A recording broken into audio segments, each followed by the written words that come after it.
Okay, thank you for joining Women of Worth event today, this year. I want to give a special shout out to the committee. I know I've been getting a lot of like, oh, this looks great, but honestly, if it weren't for the committee members, this place wouldn't look this beautiful. So I want to really welcome and appreciate, give a round of applause to all of the committee members that are working for She doesn't have her little flower, but she's also on the committee, so I want to give her a round of applause. I really want to appreciate the effort. So I'm going to give myself a brief introduction. So my name is Sulema. I'm a leadership fellow, so I'll be here until the middle of July. This is my second rotation, and I'm working under Rebecca Cassidy in the Customer Experience Department, and it's been my pleasure to help spearhead this event.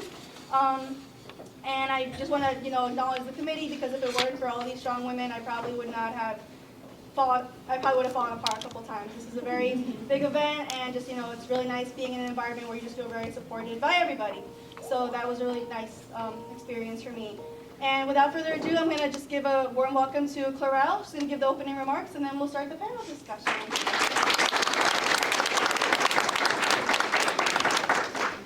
Wow, this is one of my favorite events. Good afternoon, good morning, good afternoon, everybody. And first and foremost, really want to give a special shout out to the women, every woman of worth that is here today. Every woman of worth. But you know what? I want to go one step beyond. Every man of worth, right? Every man of worth. So, this is a time to just celebrate us. Celebrate us. Right now, you just see a panel of worthy women up here.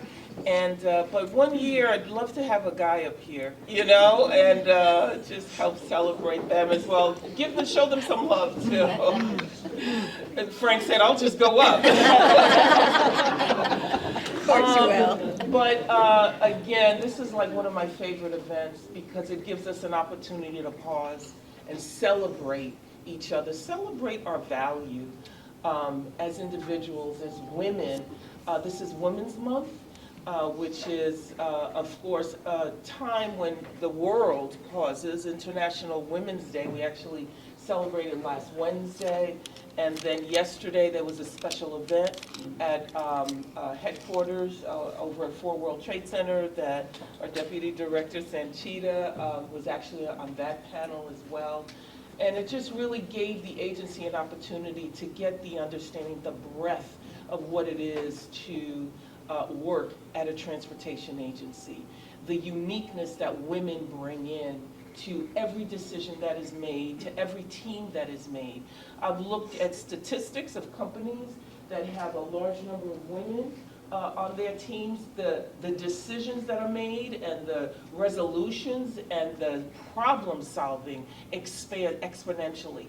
Because you're bringing all that value as what? As a woman, as a mother, as a daughter, as a sister, as a friend, right? You're bringing all of that to the table and just spreading it out and bringing it into problem solving. You bring all of yourself, right? No matter who you are, you bring all of yourself. Sometimes even the dysfunction, right? We bring in, but it brings the ability to solve problems, and that's what we do here. We're going to hear a lot of that. I'm hoping a lot of personal experiences and the challenges that we face, right? Some of us are even taking care of parents, right? Grandparents. So we bring all of that to the table and still able to execute what we do every day. So I'm really excited. I'm thankful for the team that is here today. I'm thankful that you ladies are here, just really representing the rest of the women at PATH. I'm always proud this is like 5 years, right? This is like 5 years that I've been in this position, and we started it, right? Jessica and Phil, actually, right? You guys started the Women of Worth here. I still have my original PATH Women of Worth lanyard, and this is a tradition that we've celebrated every year. For a little while we had to do it virtually during COVID, so this is just an honor, for me to just see it just continue and to see you come out and celebrate with us this month of Women of Worth. So And I'm so grateful for Salima that is here, that really put her heart and soul into it. I just want to give her everything that she had into it. She was just so excited about it. And I'm thankful for her. Unfortunately, she's only going to be here till July, unless Fran, can we do anything?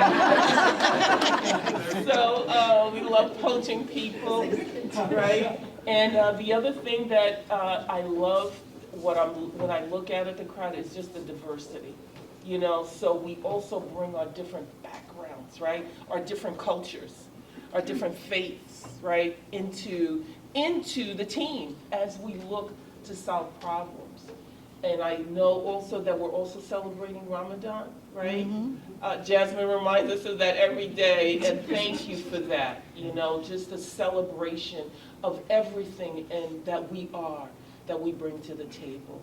So without further ado, I'm going to turn it back to Salima and just really enjoy this time. Take in, hopefully, as they share their experiences, as they answer the questions, something's going to touch your heart. Grab onto it and let it see how it relates to you and how it will add value to your life, or have you be able to see, oh wow, I do that, that happened to me, and if that can work for them or they can use that in their life.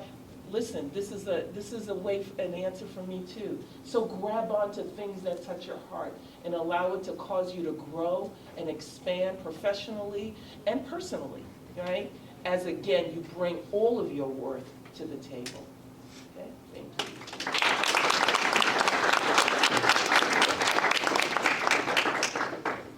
So we're going to just take a couple of brief moments just to have the panelists introduce themselves. There's also going to be a slide in the background just to give a brief overview as well, but just wanted to give the panel like a minute if they can, or 30 seconds, we'll see, just as a brief introduction. So we'll start with Sanchita.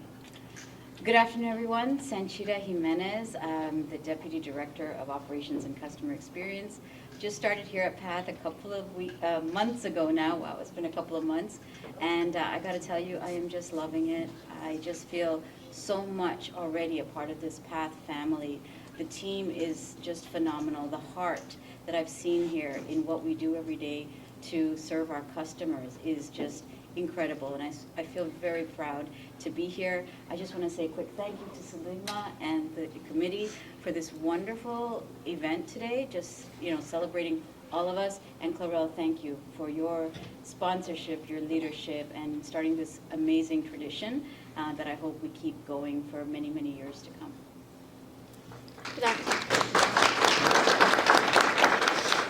Good afternoon. My name is Sandra Bird Ferguson. I am the Manager of Contract Services here at PATH.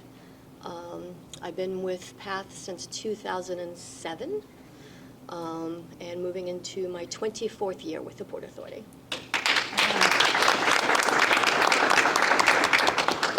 Good evening, everyone. My name is Lois Cross. I am the Supervising Assignment Coordinator in Transportation Division, and I've been here for 23 years this past February.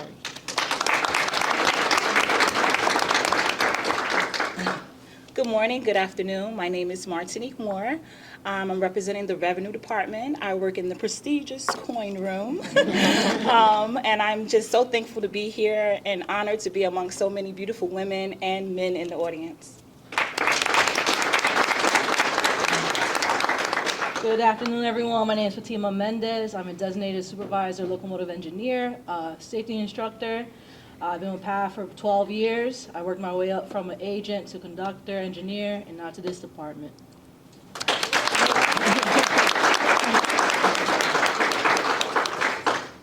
So we're going to start with the discussion. I'm actually going to start with Tima, since we started with Sanchita first, and we'll just rotate that way.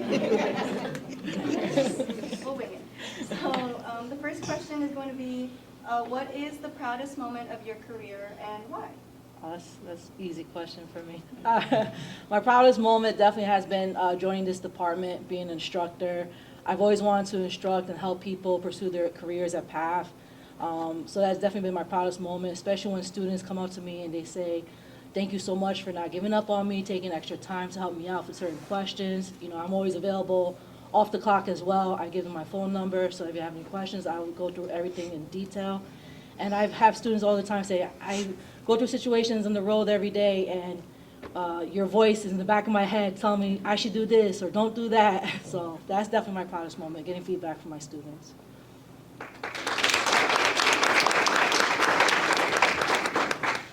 Well, my proudest moment, like I said, is not really singular. I enjoy working here at the Path, but I think what I most admire is when I'm at the machines and doing my machine mechanisms. When people come to me and they, like, if they're lost and I can sense that they're stressed, even though I'm working in the machines, I can offer that moment where they can breathe, and I'll let them know that they're not going to get lost, and just keep them calm and satisfied. And when I look out and I see like so many different women in so many different departments, I just feel so proud to see you guys out there in your uniform shining. So that's one of my proudest moments, just being a part of something so special, and that's here at the Path.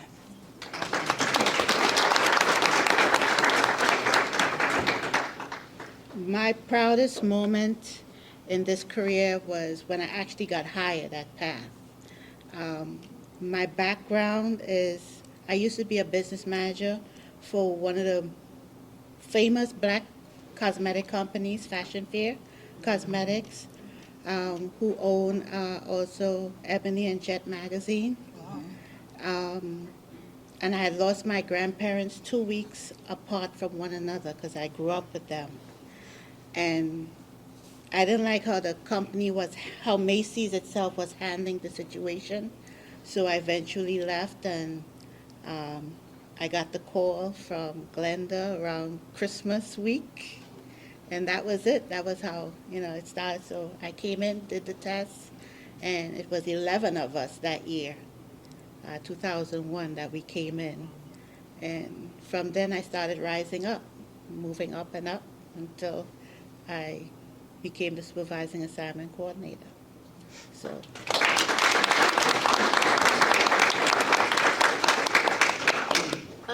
I have two proudest moments. One has been happening a long time, and the other one literally just happened over the last couple of weeks. One of my biggest, proudest moments is that I've been able to, as you all know, PATH has MWBE participation goals that they have to meet. And I have, myself and my team and the divisions, everyone in PATH, we've been able to take PATH from dead last in participation at 11% back in 2019 to the top. 2023, we're hovering around 40%. Every quarter in 2023, we're hovering around 40%. It's significantly better than the agency overall goals, and for a fairly small department that doesn't have as many contracts as some of the bigger departments, it's a really good, really big accomplishment for PATH. My second proudest moment is, I'm sure all you know that PATH doesn't have the best reputation within the Port Authority. And when I first started here, when I was in procurement, and when I told people I was coming to PATH, they asked why. Why would you want to go there? And my own personal reasons and whatnot. But I had told myself when I came to contract services in 2018 that it wasn't my job to change PATH's reputation. My job is just to do my work, do my things the way I do, be patient, use a calm voice with people, and just know my job. And over the past 2 weeks, I have received from various executive personnel across the Port Authority of how much they enjoy working with PATH now. And on the contract side, I have no control over anything else. But at least on the contract side, we're getting our things done quicker. And we're getting responses quicker from people because they enjoy working for PATH. Working with PATH, I should say. So the fact that they're actually coming and actually telling me that makes me feel very proud that just my normal working approach is good, and and it's helping PATH move along the process.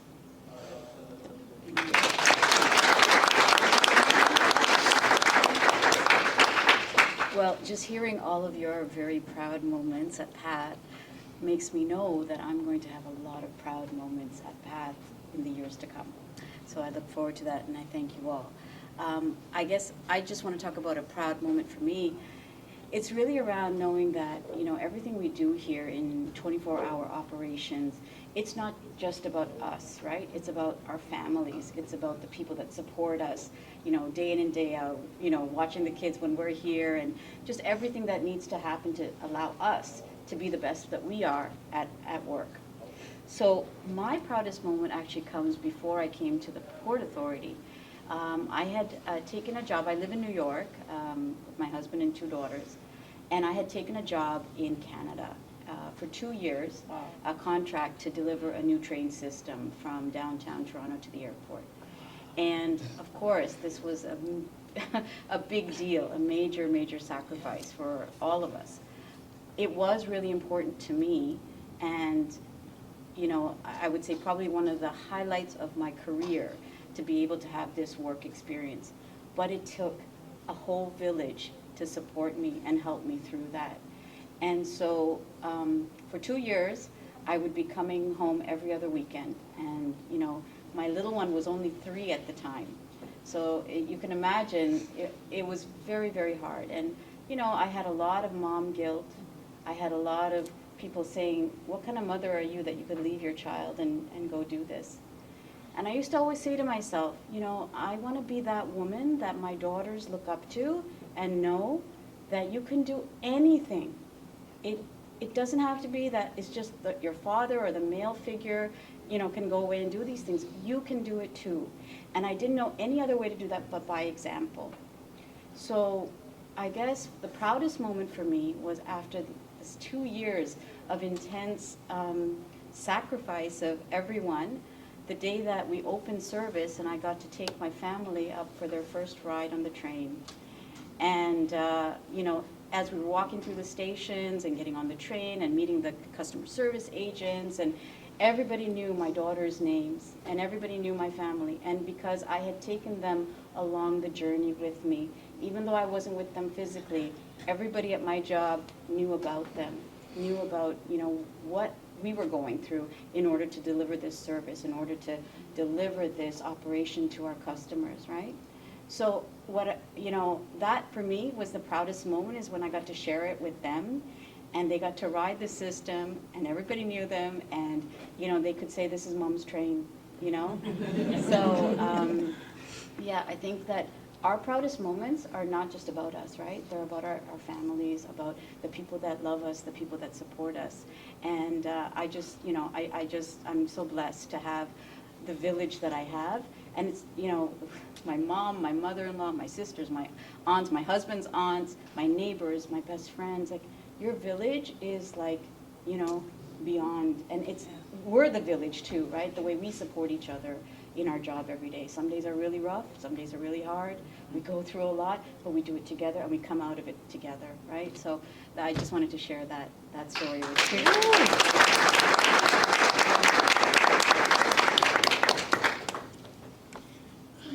So I guess we'll start with Sanchita, because we'll work that way. But what advice would you give to employees at PATH who want to advance their career in transportation? So this is for both women and men, so it's anyone at PATH. Yeah, so all throughout my career, it's like a conscious choice you make about staying in a safe space and stretching yourself, right? So what advice I give to people is start getting comfortable with being uncomfortable, because that's the only way that you are going to stretch and grow and push yourself beyond. And sometimes you don't even know your own capabilities until you do that, right? So I would say that rather than focusing on kind of at least this is my experience and it's worked for me. I've never had to kind of look for the next job because it's always that I've always involved myself in things where people can see what I'm capable of and see what I can do, and then they remember and they think, like, in the back of their head, they know, okay, well, Sanchita can do this, or she can, you know. So what I would say to you is try to get involved in things that are beyond your scope. You know, don't kind of just stay in your box and stay in your corner. Get involved in things that involve other people in the agency, cross-departmental, cross-functional initiatives, you know, something that's totally different to what you do every day. Because only then, and by those means, are you going to be able to get the exposure to be able to then continue to move. So that's what I would say is just, you know, change is hard. Clarelle says it all the time. Change is not easy. But it's in those moments where you feel uncomfortable is where you're stretching and where you're growing. So, you know, recognize those and don't be afraid of it, embrace it.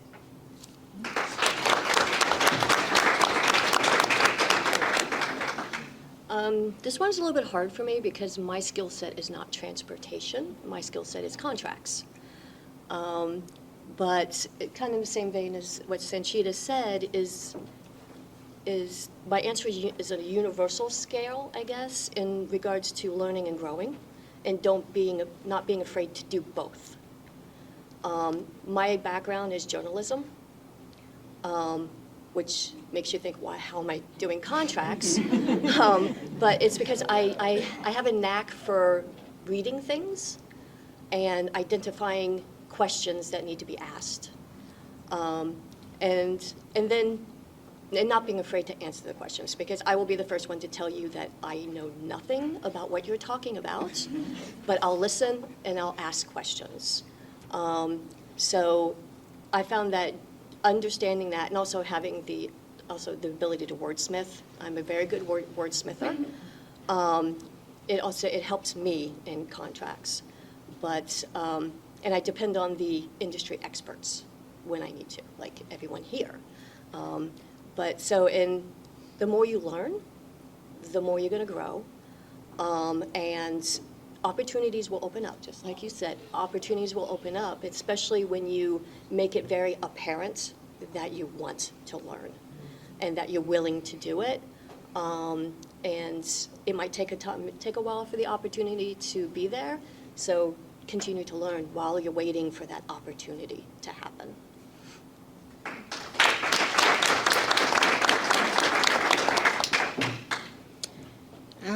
My take on it is my grandfather always told me, you're never too old to learn new stuff. So for a woman to advance in, transportation has many different divisions, many different sub-departments.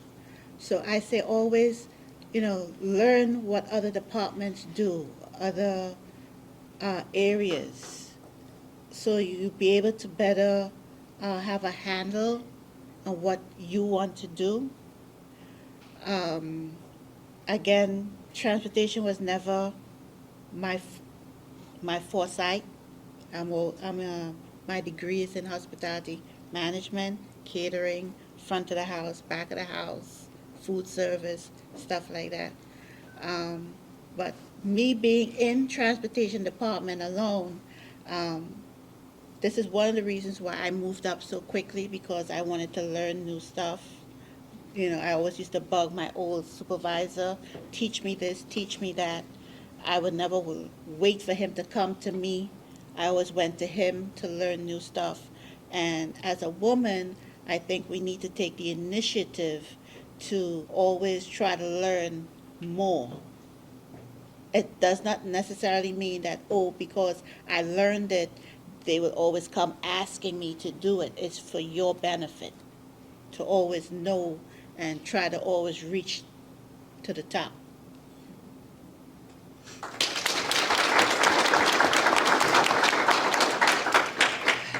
I would just say be open. Be open to new things.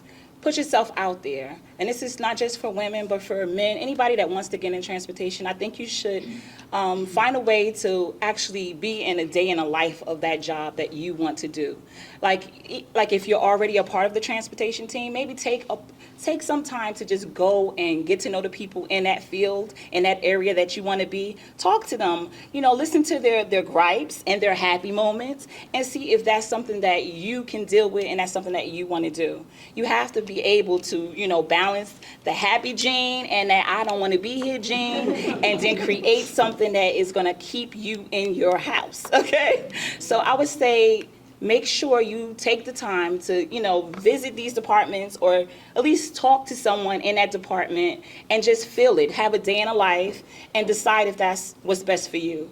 And as far as being a woman, do the job because you can do the job. Not just because you're a woman, but because you can do it.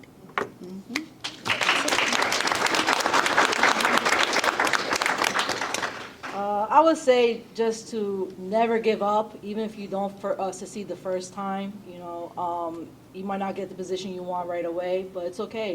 You can still learn more things. You can ask questions to someone that works in that position that you want, and also be open to take advice. Even maybe ask to be mentored by this person in the position that you want, department that you want. And just never give up and believe in yourself, have confidence in yourself, and know that you will definitely get there.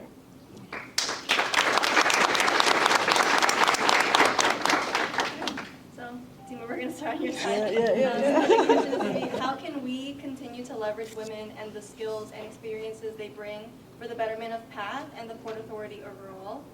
So this is more of just like us as a community. I would say, create better opportunities, or if there's other opportunities that are out there that maybe we don't know about, maybe share them. Definitely equal pay as well, and just try to, if you see someone that you feel has what it takes, I think if you, so if I notice someone who has what it takes to be in my department, maybe I could try to reach out to them and mentor them and guide them on the stuff and skills and what they need to be prepared to join that department or grow in PATH.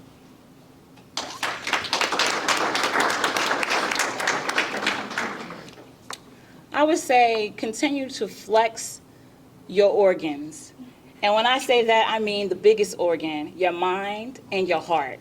Because yes, you can flex your muscles if you need to do that here at the PATH, but once you have an ability to use your mind and your heart to get you through some of the situations, I think that is a great way to leverage you being a woman or anybody in this company. And also, we have the fellowship, which is a wonderful thing, but I think it needs to start earlier, like in high school. Of course, we push, you need to go to college, you need to do this and things like that. But if they knew more about the opportunities in transportation, maybe some of those people that are not quite ready to go to college or want to do other things in the trade, they can know that there's an opportunity to grow and retire and get your pension, do things like that. But it's not ever mentioned in high school. They always push college. So I think if they would push, get these programs like the wonderful fellowships and things like that inside high schools, they would then also know that there's so many opportunities outside of just going to college.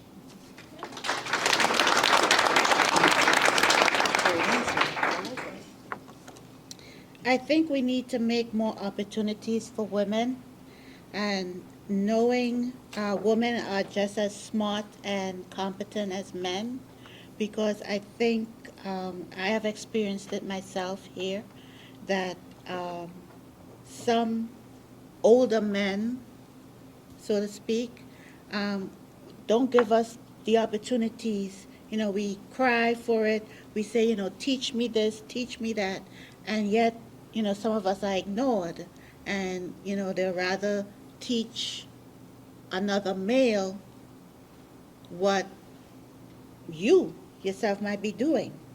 So I think we need to, understand women more and give them the opportunity that we deserve, and the pay grade.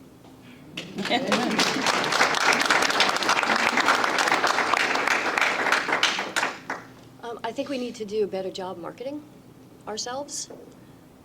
We have a massive amount of amazing women and men that work here, but no one knows about them. It's the out of sight, out of mind mentality. And we need to do better with that, be it bringing back the monthly newsletter, or and doing employee spotlights, or just sending out a blast email, like have the divisions nominate people every month, and then send it out, say, listen, let's introduce you to this person. Because, we have the experience, we have the skills, we just don't know about them. And I also believe that we need to start bringing our very experienced women staff, bring them into the larger projects that we have. If not to be part of the project, but at least to learn about the project and to learn about what goes on with these larger contracts. I was speaking to Jai earlier about how 95% of the time I'm the only woman in the room. And it shouldn't be that way, and especially with the amount of talented women that we have here, and the amount of massive projects that we currently have going on right now, we can utilize that. And we can advertise the fact that these women are working on these projects, and show them that, we're women and we're here to stay.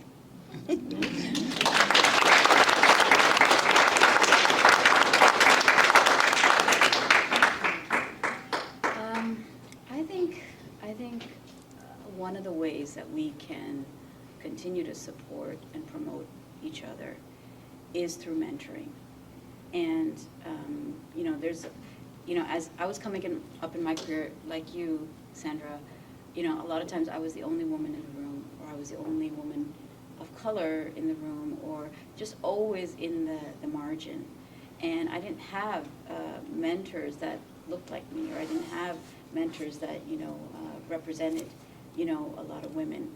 But I knew that it was my job to start doing more of that. Since I've been at the Port Authority, I've had about 5 mentees when I was with aviation in that program. And I think here also, there's a great opportunity for us to be mentors for each other and to help others see their way, forward, and see themselves in these roles that, it's attainable, it's doable, and sometimes you just need some guidance. And I think that, mentoring also helps with connections, because really, the networking, I used to have a problem with networking because I was naturally a bit shy and kind of I didn't want to feel like I didn't want to ask anybody, for help. But then when I changed my mindset around it, and this is because of a mentor that helped me to think about mentoring as, no, when you're meeting somebody, you're offering them something that you can help them with, right? And then you build a connection, you build a relationship, because everything here gets done by relationships, right?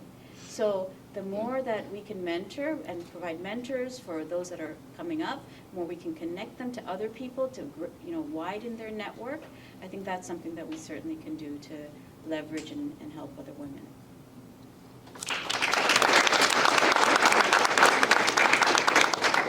I know this next question is, I know some of the answers were kind of going along with this question, so if anything, I'll pivot a little bit, so I'll ask it, and then if anyone wants to add to what they already said, that'd be great. If not, we'll just have a larger Q&A, which I find no problem with that, because that gives everyone an opportunity to ask a different question or a question that they want to ask.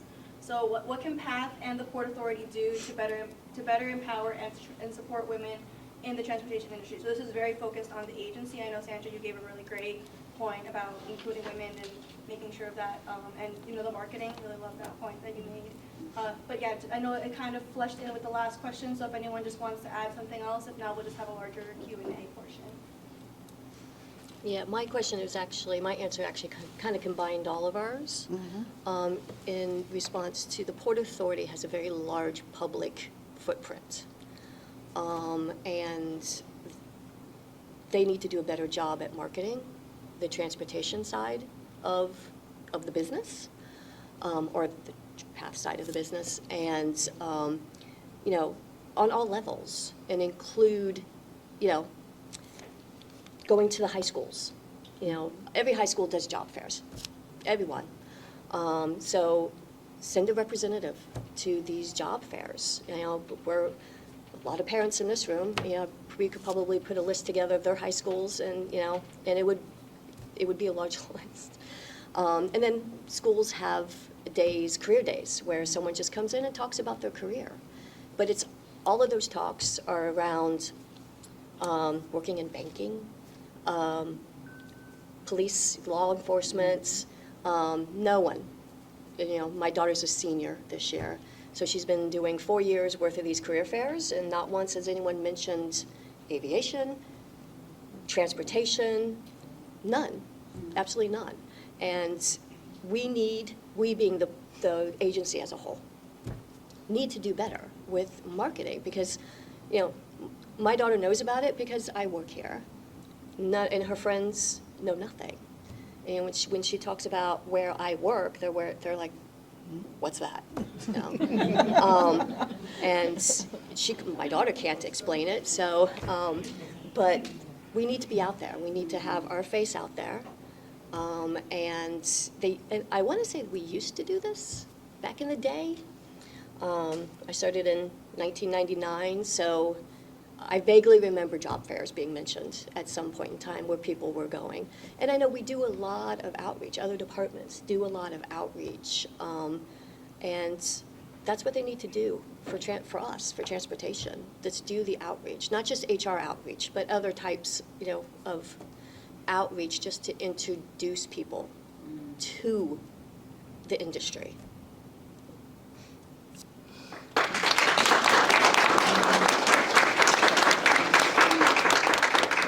I was just going to say, as far as empowering and supporting women in general, I know in different positions within PATH, we have to, show that side that we can do the job, we're determined, and we are steadfast, and we're strong, and we're confident, and things like that.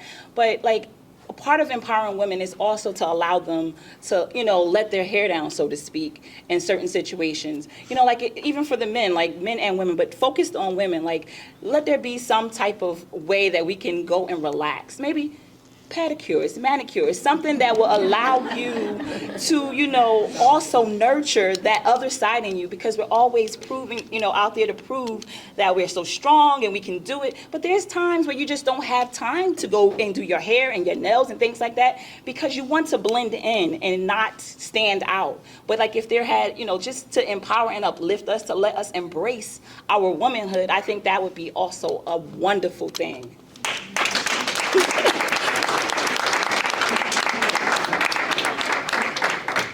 I do want to add something as well. I've been to an FRA conference and where it was about 99% men or 1% women. So I think it would be great if we could have maybe some type of workshops or conference specifically towards women in transportation, just to learn about different roles and different railroads and different areas of transportation. That's why I think that'd be great to empower women. Yeah. Include pedicures and manicures in the itinerary as well of the conference. And my take is, I think PATH and Port Authority need to hire more women from within. We have many knowledgeable women regardless of what department you are in. We are very strong, we are very knowledgeable. And so many and too many of us get passed over for jobs. And some of us are afraid to go back in that pool to, if we were turned down for a job, some of us, are afraid to ask why. And then to move because we get so upset that we didn't get that job, we don't want to go forward and learn more to expand ourselves. So I think some of us women need that help, and some of us are afraid to ask for that help.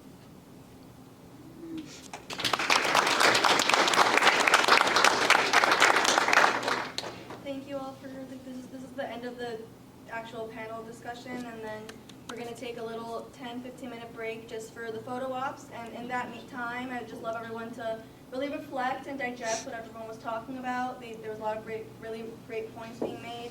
and use this time to, craft your questions so that we can have a very robust discussion after. And part of, this event as well is I want to make sure all the members of the committee are participating in this actual event, not just behind the scenes, but in front of it as well. So Mary Ellis is going to be leading the Q&A after, and then we're going to have trivia, and Jessica is going to be leading that. So just wanted to give you guys a little bit of an update of the itinerary. So, take a break, drink water, go to the bathroom, and think about the questions so we have a robust discussion. And just another round of applause for the panelists. So we're going to do the Q&A portion, and I'm going to introduce Mary Ellis, and go ahead. She's going to kick us off with the Q&A.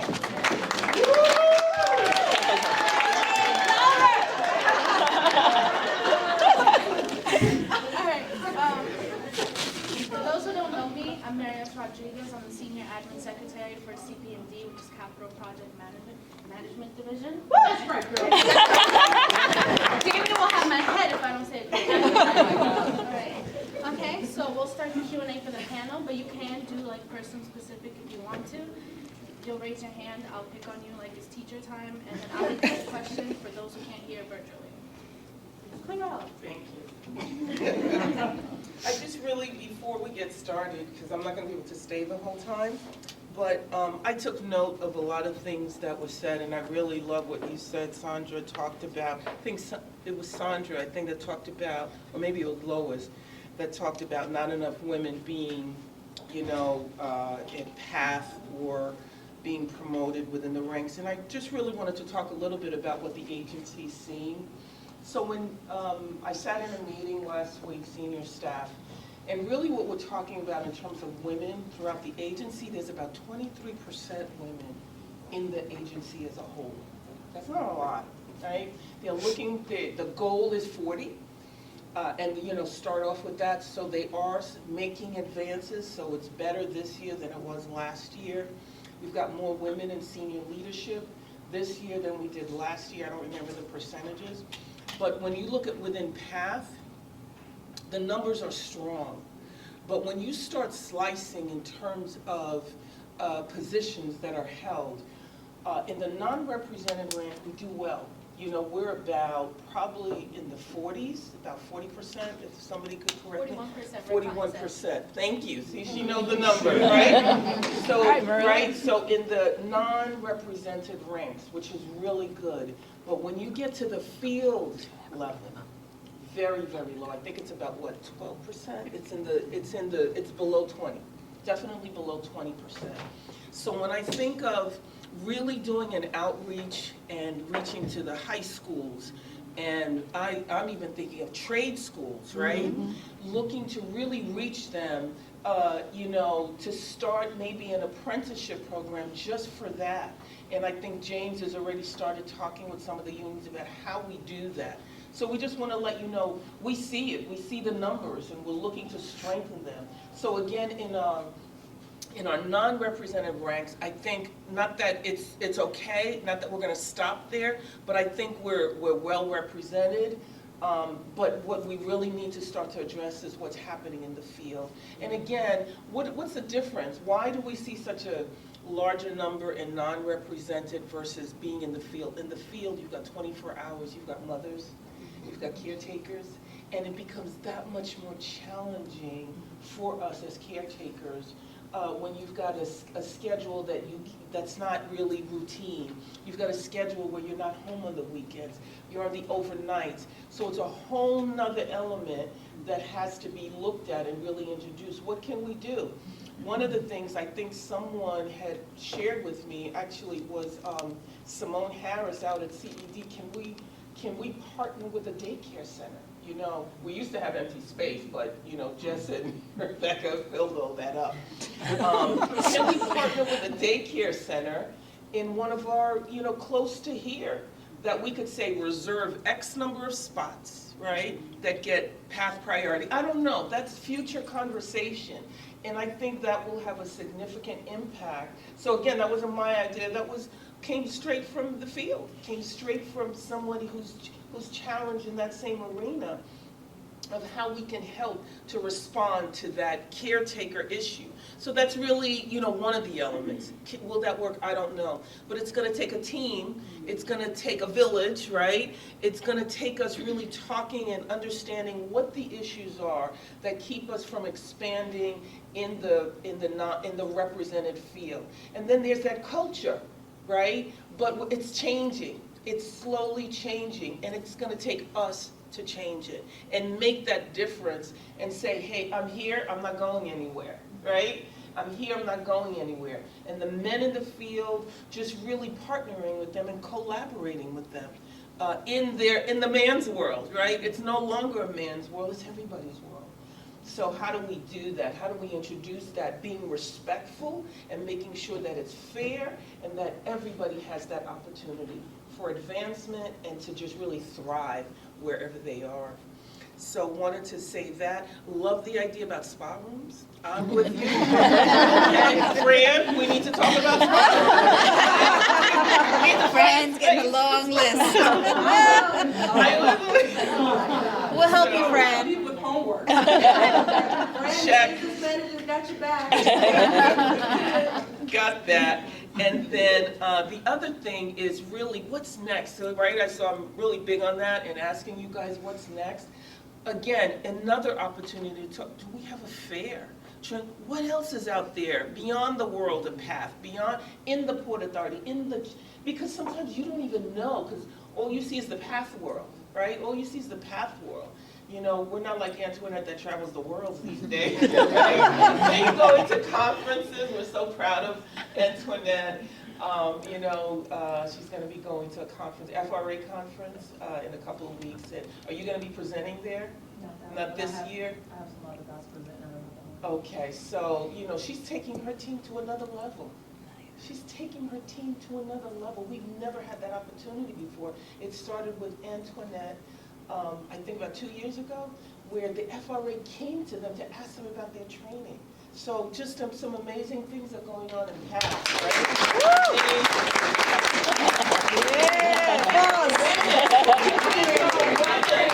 right? With our women. So I'm just so excited and about what's happening. And just even sitting there talking to Jess and Rebecca, the things that are happening in the customer experience realm and what's happening even with their SCAs, in the field. I think, okay, I was talking to Lisa, right? Lisa in the back. The challenge that, can you imagine, all you do is you sit there all day and you hear complaints. Because people really think that PATH is their own personal railroad. They really think, right? We go to bed reading tweets every night. Every night. There's a report that we have to put out to the executive director about all the tweets, and the 99.9% are negative. That's how we go to bed at night.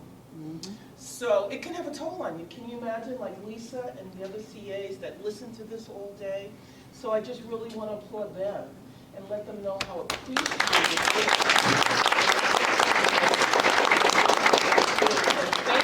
And let them know we heard you, and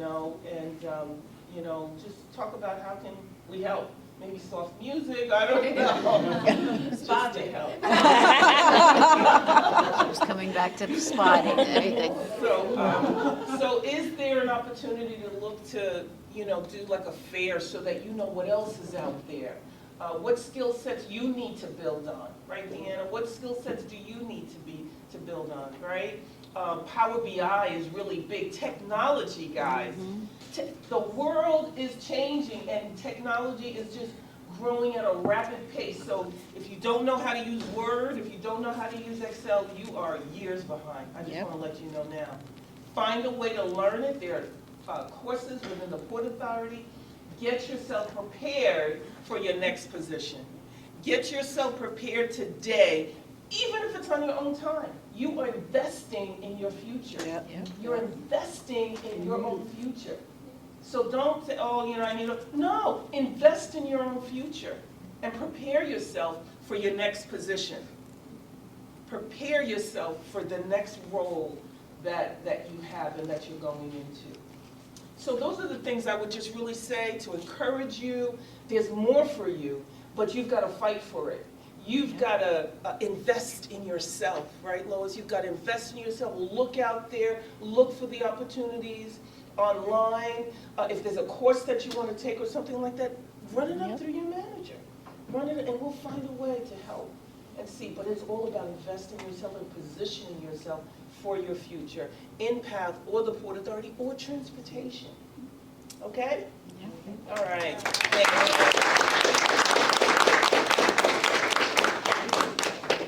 All right. I can't follow up, that was so good. Does anyone have questions for our lovely panel over here? Not all at once. Jai? Hello, Mary Ellis. Hi, Jai. I just wanted to ask, besides spa day and all the manicures and pedicures, what are some advice that you guys have with work-life balance, especially, a lot of you, and Laurel has pointed out, being a woman is very difficult. You've got home life, work life, and how do you do that? So to summarize, for the virtual audience, what is your TLC for work-life balance? Well, how I go about it, I travel a lot. I do dance classes, meditate, anything to,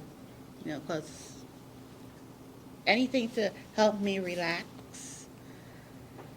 That's my TLC. Another thing is modeling, pageantry.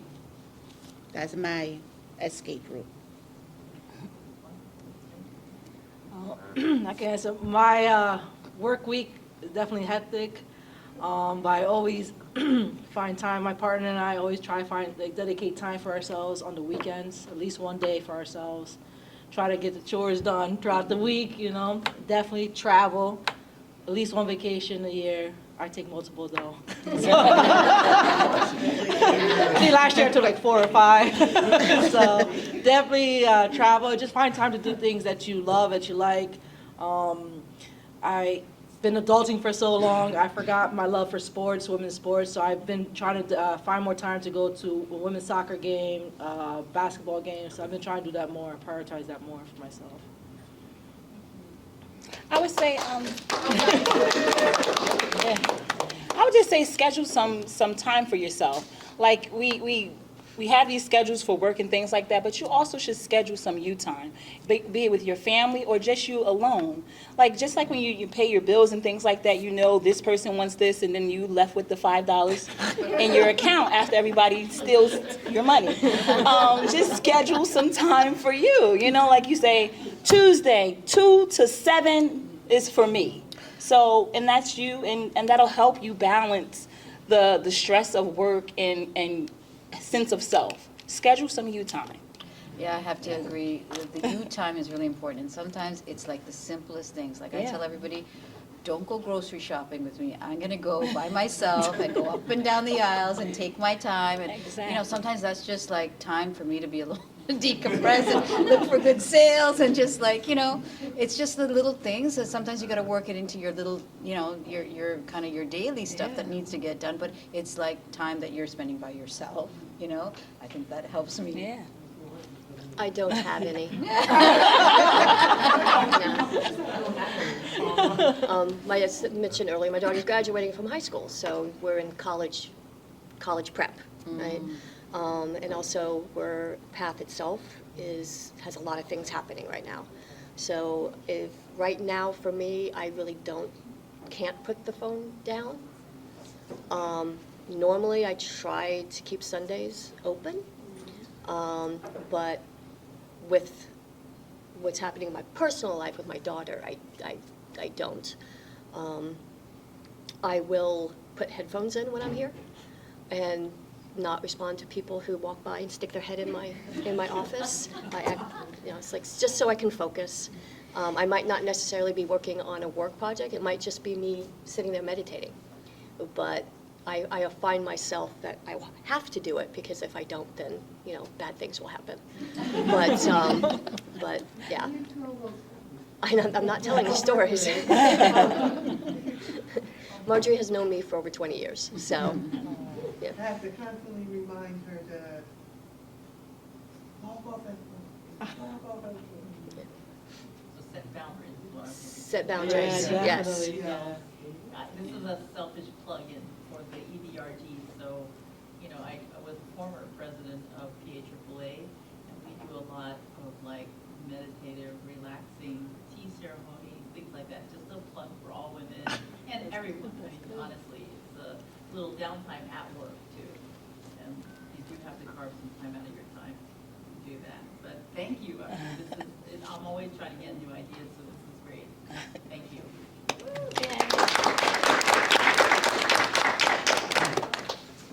Anybody else? Yes. I think a big thing that I hear from time to time, maybe not as much here, but I'm also new. I'm only like a month in. So one of the biggest things I've heard at jobs is the boys clubs.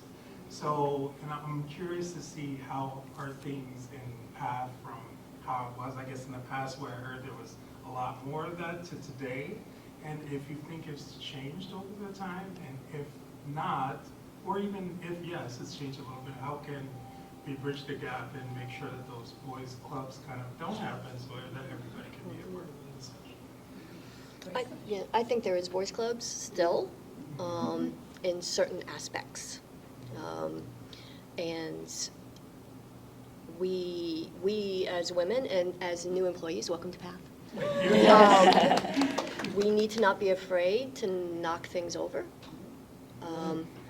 I'm very good at butting into things. If I know that I'm supposed to be there and I'm not wanted, I'm very good at doing it anyway. But I have it a little bit easier because as contracts, you know, they have to be nice to me.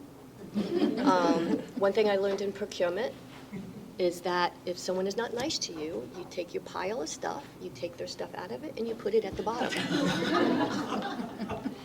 And it sounds bad, but it trains people to treat you better. But the atmosphere of a boys' club, I believe, here is getting better because the age of their employees is decreasing. I love my old timers here. I really do. They're a wealth of knowledge, and when anyone leaves, it's very sad. But the younger generation is more open. They're more willing to work as a team. I know some people don't agree with it. They're more willing to learn new things. And I think once we get more of those and they get established, then some of those, what we call silos here, will start to crumble.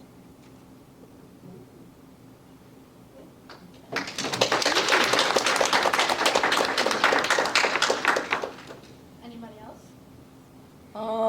I'll say that when I used to work out in the field as engineer conductor, definitely a lot of boys clubs out there. But it just showed up in with my work ethic, my knowledge. You know, I have to have confidence, and they'll say, okay, she knows what she's doing. We could trust her. We could work with her. Unfortunately, sometimes it's like that. It's gotten better. It definitely has gotten better. And yeah, so I think it definitely has gotten better out in the field and up here as well. I think it still exists, but not as bad as it used to. You just got to show them with your knowledge and your skills and your work ethic. So I agree with her.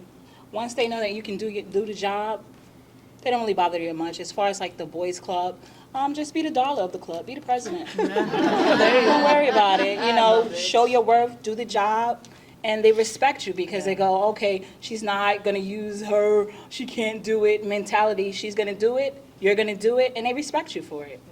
definitely. And like I said, just be the dollar of the club, be the president. That's I love it. that.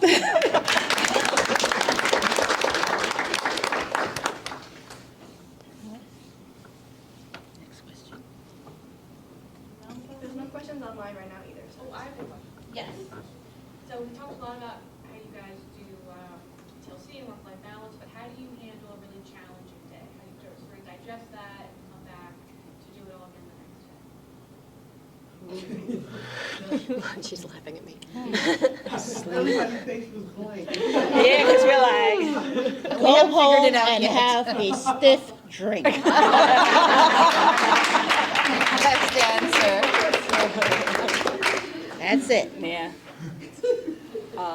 I definitely try to, sometimes, I used to hold things in a lot, and it would affect me the following day. But I've learned to have a lot of self-positive talk and say, tomorrow will be better. What did you learn from this today? What could you have done different, or what could have happened differently?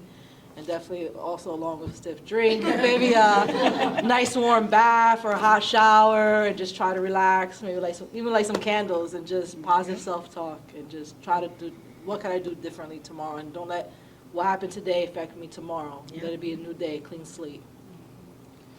And just remember why you're here. Remember why you're coming to this place and what it adds to your life financially and things like that. Because you can have a really, really bad day and you can quit 5 times in your car, but you can come back the next day and just be ready to tackle the day. Like, that's your time to be yourself. If you want to go home, take a bath, unwind, cry your heart out, come back the next day stronger, and you know how to handle the situation. It's like you get a chance to not be like the Wizard of Oz and you're doing everything. You go home, relax, come back, and then, clean day. That was yesterday, I'm back. Today's a new day. That's it. And it's also helpful if you have a confidant or somebody Yes. you can talk to, because sometimes it's just like somebody you don't have to, just somebody you can just deluge and just let it all out and know, okay, now I got it out, it's behind me, I can move forward. Exactly. And so that, I find that helpful, is having that person in your life that you can just call mom again, whatever it is. But yeah, that's helpful. I do a lot of square breathing. Read up on it. It's very calming. Square breathing. Oh, okay. You breathe in a square. Breathe in for breathing. 4. Oh, yeah. Visualize a line going up. Breathe out for 4. It's going across. Breathe in, going down, and then across. Also, it's very, very important to know when your limit is. I have a habit of, if I'm working on something that's been identified as priority in someone's eyes, I work until it's done, and it's not necessarily the best thing for me, and but I can recognize what my limit is and when I need to take a step back. Like if I'm supposed to be coming into the office one day, but I worked until 10:30 the night before, I'm not coming into the office because I know that I mentally cannot handle that. So I'll work from home. I'll still work, but sometimes just this change of scenery is good enough to relieve some of the stress. But it's taken me years to learn where my limit is. There has been, I might have exploded a couple of times. If you know me, you probably have never seen me angry, because I don't get angry. I get even. No.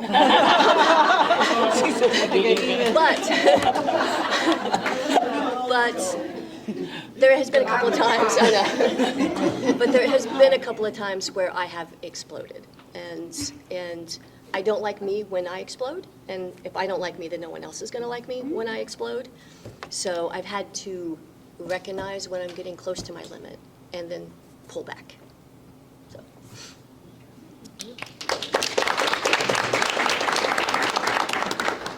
I have a question. So going to Sandra's point about knowing your limit, I thought that was a really good point. I obviously we talked a lot about work-life balance, but I guess my question is, when you have reached that limit, when you have that self-awareness that you have reached it, and how does one approach saying, oh, I can't handle that task? Because I know sometimes even just verbally saying I can't take it can sometimes come across as, I don't know. I just want to know how you would handle a situation like that. If you're already kind of feeling overwhelmed and yes, maybe you can take something, but you want to make sure everything you deliver is of great quality. So if you take up more tasks, then your quality kind of will diminish in that way. So, but then you might also be afraid to just say no because you don't know how it's going to be perceived. So just wanted to ask, and it's more of a situational question. How does that look like to you? How do you approach that? I'm going to take what you said one step further. What you're saying is that you don't want people to think you can't do it. Yeah. Yes. It's hard, especially as a woman. It's very hard to say no, because we're always been told you can't, you have to be the one that acquiesces to things, right? But knowing your work product is good, and knowing that at a certain point your work product is going to suffer, I think the best thing is having someone, hopefully your supervisor, you feel comfortable enough going to them and saying, listen, I want to do it, but I know that I can't. And you don't want to disappoint your supervisor and PATH by providing a subpar product. I personally, like, as a manager, I respect that. I want them to come to me and tell me, to come to me and tell me that it's too much. I need help, because I take it as you knowing you and what your boundaries are, what your bandwidth is, because that's very important. And Clavelle's not here, right? Okay. I make it a point to tell my interns and the younger people that come in, everyone's first gut reaction is to take on everything. It is, and eventually, and you see it as maybe doing a favor. You're doing them a favor because I'm going to do this as a favor, right? Eventually, that favor becomes your workload. And if you continue to do it, your workload is just going to increase and increase and increase, and that's when you're going to start failing. And so I tell all the younger people coming in, it's like, yes, do things every now and then. Don't make it a habit, because then it's expected. And doing favors for people is supposed to be something special, When it's expected, it's not special anymore, and it will sometimes come back to bite you. I love my boy.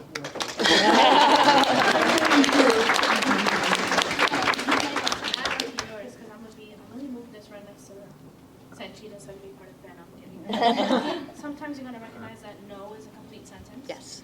All right. You don't need to over-explain yourself. And surprisingly, when it comes to you taking PTO, you taking sick day, whether now or in the future, you don't need to provide your supervisor with a reason to.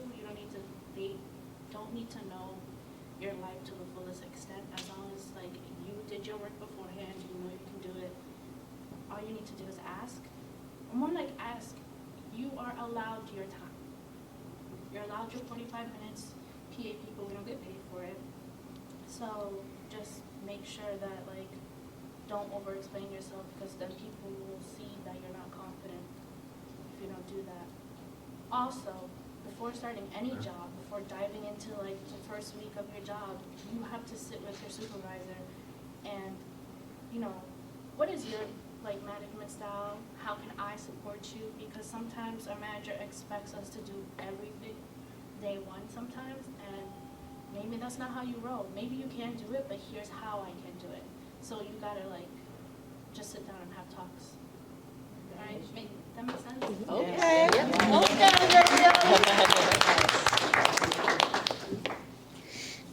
And I was just going to add to something you said, Mary Alice, is that sometimes, and the way you say no is yes and, right?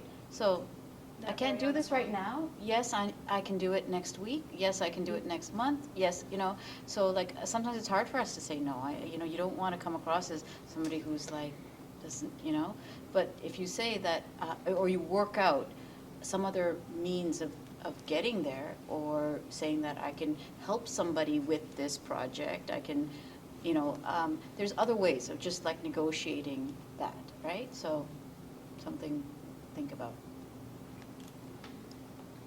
How much time we have left? 8 minutes, sorry, I can't do that. All right, so that'll probably be 2 questions. So one question I'll ask, because just in case everyone didn't want to talk, who are the women in your life who inspire you? It could be It doesn't have to be coworkers, because sometimes we don't want to say a name and like diminish anyone else. But it could be your mother, your daughter, your sister, Beyonce, like inspires you. For me, it was my mom. My mother contracted rheumatic fever when she was 12, which caused her to become deaf. And she had to start over. She basically had to learn how to do everything. She had to learn a new way to read, a new way to communicate. And she had to start school over. She was in 2nd grade, and she had to start back as a kindergartner, you know? So she never gave up. She continued to go. She didn't graduate high school until she was 22 because she was so far behind. But, you know, she didn't give up. And she was a farmer's daughter, so back then, there wasn't a lot for her. So she made it a point of trying something new every month, whether it was, you know, growing purple cabbage as opposed to regular cabbage, you know. Like I said, I grew up on a farm. And, but she always tried something new. And, because she wanted to find something that she would love and help her grow. And, you know, later in life it was bowling, you know, because she didn't need to really communicate to bowl, no. But her biggest struggle was growing up around, being deaf, around people who were not, and communicating with them, and but specifically around people who did not want to learn how to communicate with her, right? But she persevered, and, you know, she never had any high-paying jobs or anything like that, but she was happy. And that's my goal, is to be happy, you know? No matter what I do, no matter the circumstances, I just want to be happy. So I have to say it's my mother as well. So my mother came to Canada with my father in 1970. She was only like 19 years old. She'd just gotten married, and that's what, you know, that's how it was back then. Yeah. And so for her, like, she was a housewife, you know, didn't have finish her education or anything like that. But I would say what she instilled in me and my sister was like faith, right? Faith was like just grounding for us, like, and the values that she instilled in us, and education, because she wanted for us what she couldn't have for herself, you know. And I always think my mother should have been a mechanical engineer, because she could like take the vacuum cleaner apart and put it back together, and my father just standing there like handing her the tools, you know. And, you know, she was just like phenomenal with her hands, but she never had the opportunity to have education to be able to, you know. And then of course, you know, you raise a family, and that becomes is your role. And so I think that everything that we are today, my sister and I, is everything she poured into us, you know, through love, through support, through faith, and through belief, you know, in us. And so I really give it all to my mother. Everything that I am today is you know, a credit to her.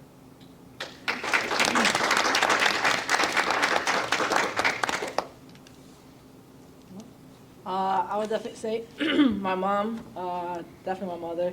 She's an immigrant from Brazil. She taught herself how to speak English. She worked 2 or 3 jobs to always support herself.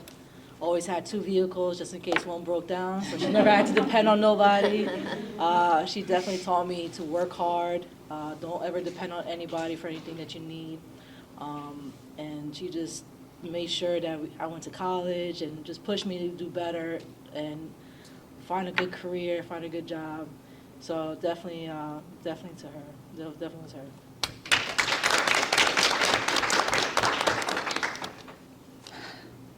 My mom as well. I only had 11 years with my mom. I lost her, I was 11 years old.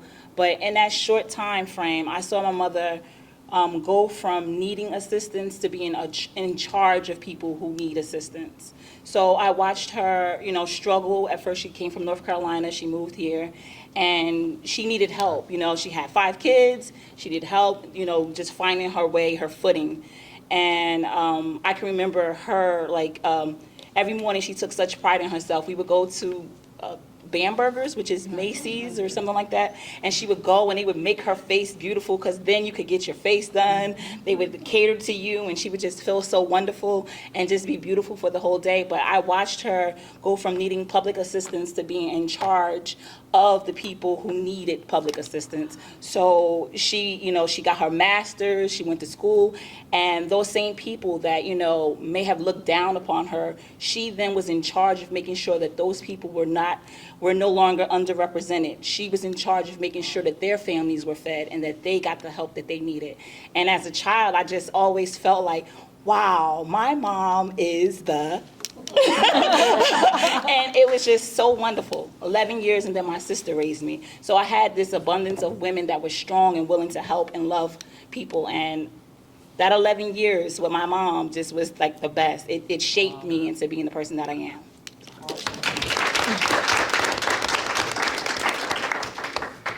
Well, unlike everyone here on the panel, I was raised by a village, meaning I was raised by my mother's parents, her sisters, and her brothers. One thing my grandparents instilled in me was you can do anything, regardless if it's a man's job or a woman's job, doesn't matter. It's what you put into it. My grandmother, she taught all 6 of her children, which were 4 girls, 2 boys, everything. In other words, don't depend on anybody. My uncles can cook just as good as the girls. They can sew, they can put up curtains. Anything you can think of, they can do. And that is something they instilled in me.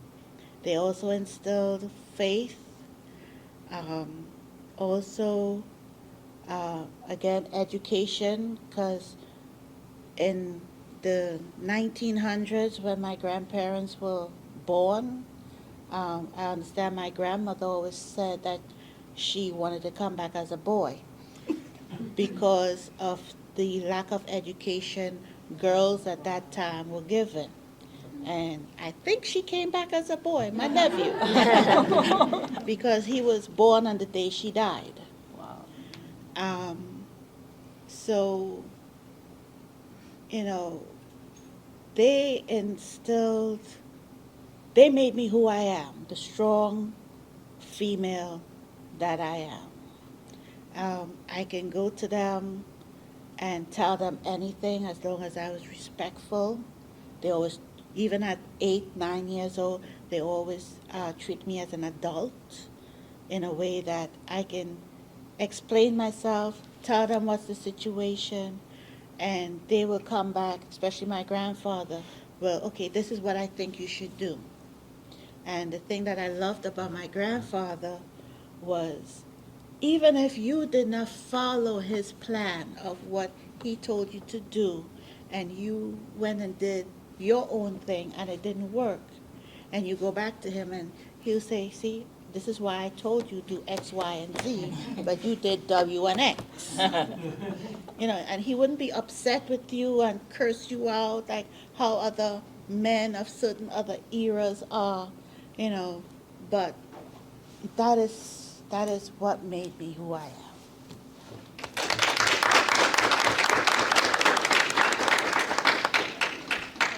Cut the show, I'm done. Jessica's doing, Yeah, I know, I have to rescind and acquiesce. I know. Girl, get your time to shine right here.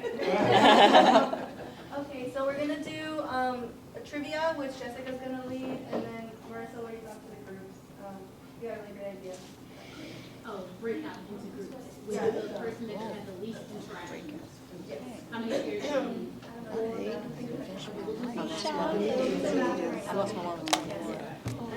So I can't imagine 11. It's sad, y'all. You guys almost cannot You see guys me. can also join the trivia. You guys can listen out. Okay.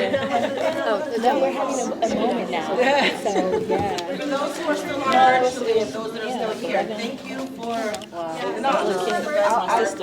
told her today's me at 21. I'm gonna pull everything up on here. Let's do it. Still feeling on top. Yep. Now, I have a question. Are people virtually gonna be able to participate? They could just, I don't know, they'll be able to like put in some of their like. If somebody wants to be taking What happened to my coat? Somebody I'll be on here. Okay. I'm gonna be on the computer.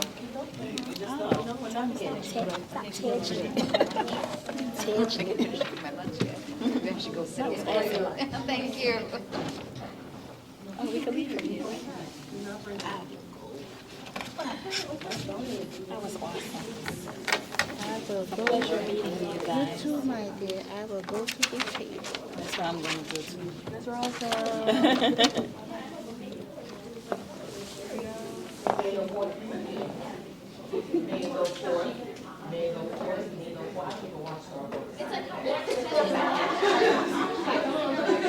Oh, it's like that, it's like Jeopardy? Yeah. Oh, that's great. I love Jeopardy.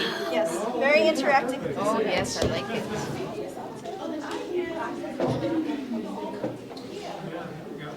Okay, so I'm gonna just explain the rules real quick.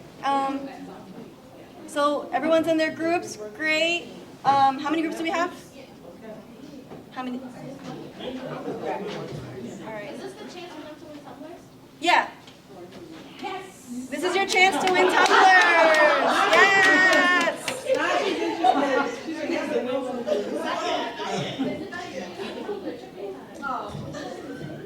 Oh, yeah. I got it. Stand up and can I just sit? You can just hang out. Because I feel short there. Yeah, different stuff. How many groups do we have? It was like, the biggest one was Is it one, two, three groups? We have 3 groups, or how many do we have? 1, 2, 3. 3? Yeah. Great. Okay, cool. So we have 3 groups. Just to make things smoother, I'll make the back one 1, 2, and then the front and the front 3. Okay.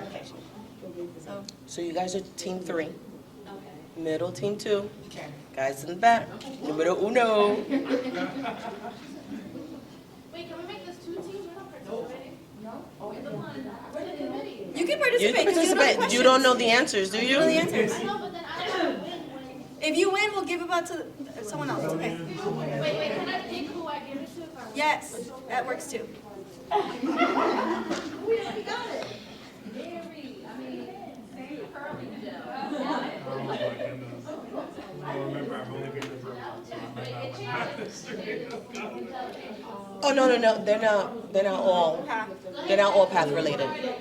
So you have a shot. Alright, just so you get started. Oh, we can get started? Okay, teams, we're going to begin. Trivia question number Oh, no, 1. you have to, they can pick one. So it's Oh, yeah, I'm they sorry. have to pick. Pick. Oh, wait. So, oh, If you gotcha. want to- Yeah, that's your Gotcha. guide. So you gotta pick a team and then have them pick. So I guess we'll go, want to do front, back, Team middle? number 2, pick. Jeopardy. Doesn't the number start with 1? No. It's a Jeopardy, so you, Pick the yeah, and the numbers correlate to the harder the question. So if it's a $500 question, it's harder. Should be. History 500.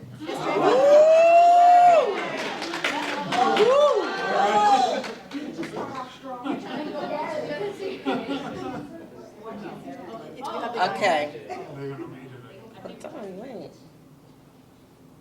Should be the last one. You see it? 1, 2. So this doesn't even add up. No, I see it, but you have 4 and there's only 3. What's the last one? You have 1, 2, 3. So what happened when they put 100? There's 4 and okay, sorry for the little glitch. Okay, we got this now. Yes. All right. The 19th Amendment, which was signed in Oh, 19... no, it's the Pride and Prejudice question. Do you see it? Pride and Prejudice. That's the one that's missing. Oh, so we'll just read it out board. We'll read it out the board. Pride and Prejudice. Emma and Persuasians are most famous novels by... And I don't even have the answer. Where are you? You're team 3. There's a... No, team 2 has to answer first.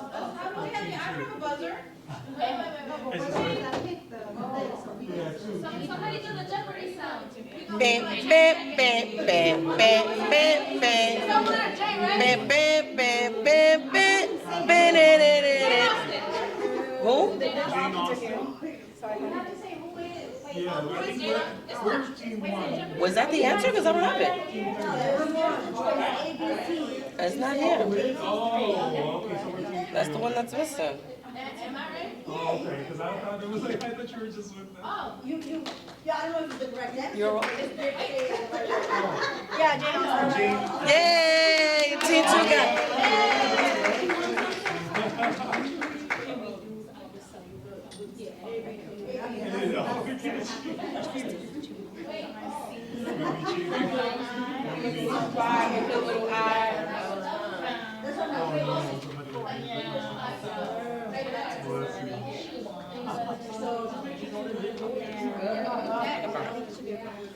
Okay. Team 2, you pick again. Oh, no, no. Okay. They won. Yeah, yeah. oh. Hey. Okay, so somebody else pick, because I'm not going to. No, you like gambling over here. Gambling. What's that say? First of non-pass, first to first non-pass, first. So there's a first to first path, and then there's a first to first non-path. Will you read us the Jessica, read through the. choices this time? Multiple choice? Yeah, well, they're all multiple choice. They're all multiple choice. Okay, the first path for 500. For 500? Okay. Ready? Who was the first female passenger's information agent? And please be mindful, this is according to Path Records.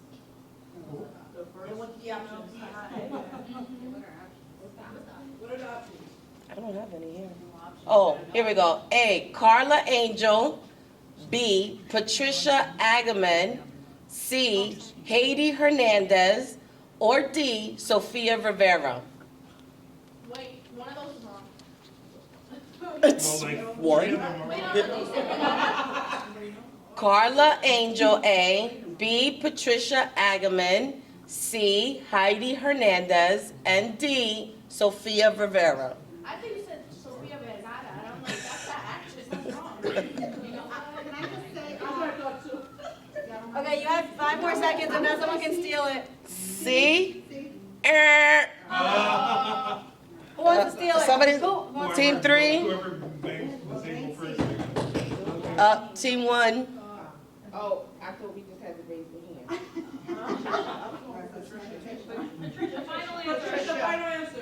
What's your final answer?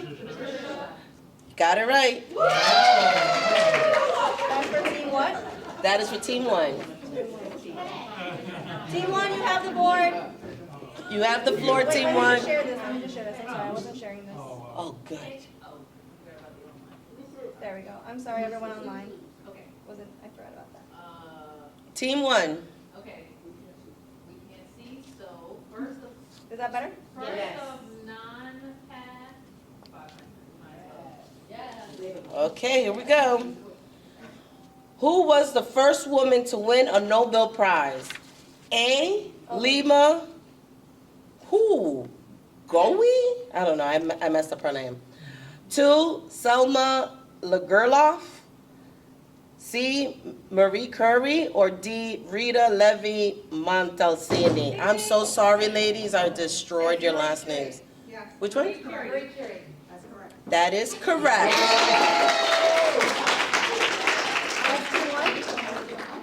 Team 1? Team 1. I guess it is. Oh, you got it? Team 1. Team 1. Well, never mind. Yeah. Team 1. You go again. How about history 300? 300. Here we go. The 19th Amendment, which was signed in 1920, granted women the right to vote. However, it wasn't until what year that all women could legally vote? Which meant black women, Asian women, American women, Latino women. A, 1935, B, 1960, or C, 1965, or D, none of the above. 65. Ding, ding, ding! So I have a fun fact for those that did not know the answer. Is a fun fact in here. It wasn't until 1965 when President Lyndon B. Johnson signed the Voting Rights Act into law that discriminatory tactics such as literacy tests were outlawed and all women could vote. Bravo, bravo, bravo. Team 1, next.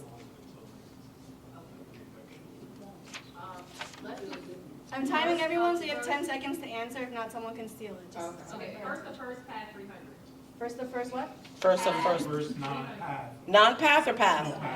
Path. Okay. And then I have to look, you're gonna, because you didn't give me the answers here. Okay. Who was the first female superintendent? No, just said 100. Oh, 100? This, oh, 300? 300. Who was the first female conductor? A, Patricia Agaman, B, Karen Gray, C, Karina Montenegro, or D, Davina Nina? No, that was a question. Dun, dun, dun, dun. Okay, someone can steal this question. I can't hear, I'm sorry. Team 3. I really need everybody else to, because I couldn't hear. What was that? No, they lost it, so someone else can steal it. That's right, okay. So, team 3. What do you say? A, R. Who goes next? Team 2. Wait, hold on. I'm thinking they've been saying their thing for a long time. Everybody's just loud. Right. We said Greg, she said, it's cool. No, that was just told that it was, I'm sorry, I was told that you guys ran out of time. That's why I was telling everybody. But they forgot the wrong answer. So you said Gray? Team 1 is correct. Sorry about that. I'm done with this game. I couldn't.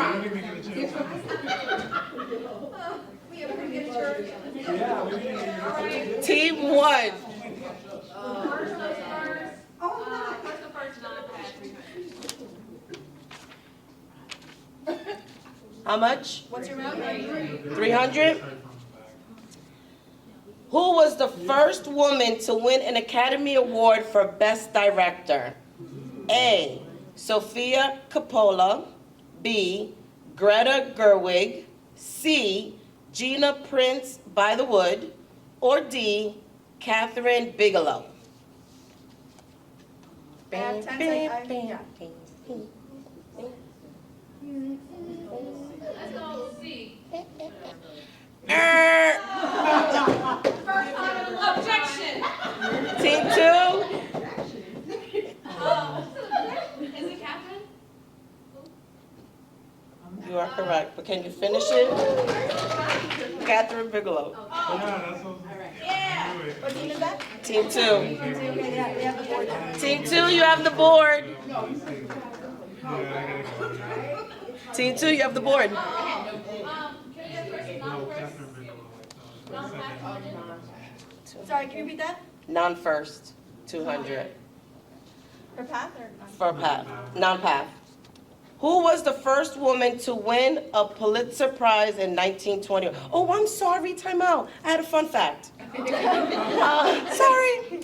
So, on March 7th of 2010, filmmaker Catherine Bigelow snagged the Best Director Oscar for her 2008 film, The Hurt Locker. Oh my God, and I love that movie. Okay. What was it, 200? Yeah. Who was the first woman to win a Pulitzer Prize in 1921? A, Edith Wharton, D, Donna Tartt, C, Elizabeth Strout, or D, Alice Walker? Okay, we go with B, right? Excuse me? B. B, Team 3. Elizabeth Strout. Everybody lost that one. It was Edith Wharton. Fun fact. While Columbia University has awarded Pulitzer Prizes for more than 100 years, only 31 of them have been given to women. Edith Wharton was the first. In 1921, Edith won the coveted award for her 1920 novel, The Age of Innocence. So nobody. So who? So now we. So who picks? because we haven't gone yet. So normally what happens? Team 3. We'll give it to, Oh, team we'll three. let team 3 lead. Team 3, pick. Team 3. Pick. Okay. What are you figuring? There's history, I know, right? History 200. Yeah, history. or there's first path Oh, 200. first of that, you did half of that? Okay, yeah. Oh, okay. First of path 200. First of half 200, yeah. Okay. Who was the According to path records, who was the first female station supervisor? Superintendent. superintendent? Here, it says, this is 200. On this paper, that is number 1. What are their choices? Those- So I'm gonna, Maybe we should just get the points. Yeah, I agree. I agree. so correction, sorry for the typo. Who was the first female superintendent? A, Alicia Fellow, B, Rachel Gonzalez, C, Karen Matthews, D, Miriam Nolan. Karen Matthews. Yes, that is correct. Oh, and for the record, that's according to path records. Anybody that's online, don't shoot me. I'm not, we looked it up from what we have, and that's the answer so far. They have the board? You guys have the board again. History for 200. Okay. That is, it's backwards again. Okay. The first Women's History Day was held in what year?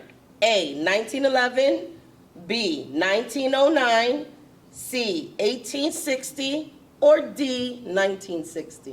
1960. Sorry, guys.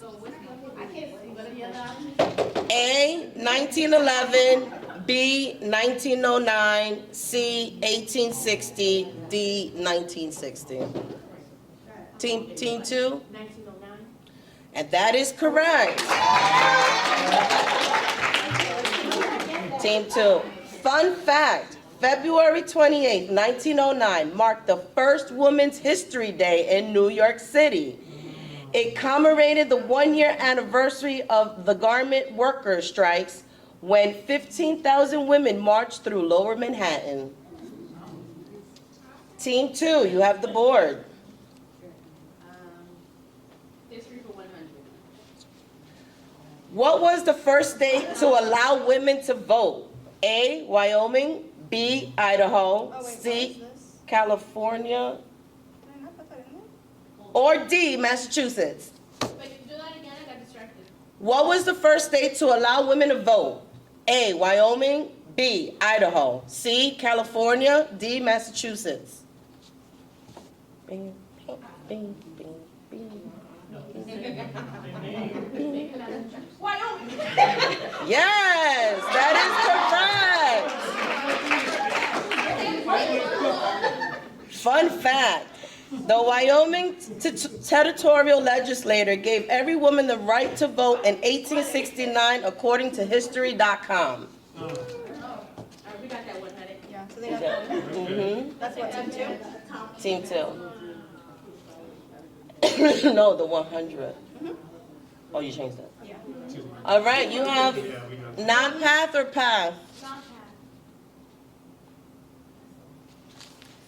Who was the first woman inducted into the Rock and Roll Hall of Fame? A, Aretha Franklin, B, The Supremes, C, Brenda Lee, or D, Madonna?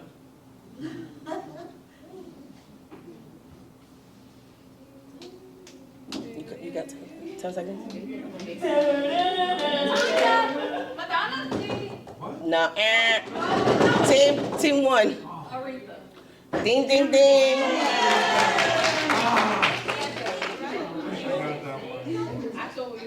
And you guys have the last question for Team 1. Who was the first female station supervisor? I need the... A, Marianne DiCarlo, B, Patrice Wright, C, Carolina Raymond, or D, Monica Geller? Oh, what's that? I think it's Monica. Is that your final answer?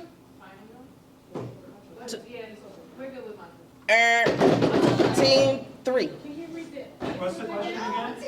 Who was the first female station supervisor? Mary Ann DiCarlo. Mary Ann DiCarlo. You are correct. So we gotta add. Team 1. I mean, congratulations to Team 1.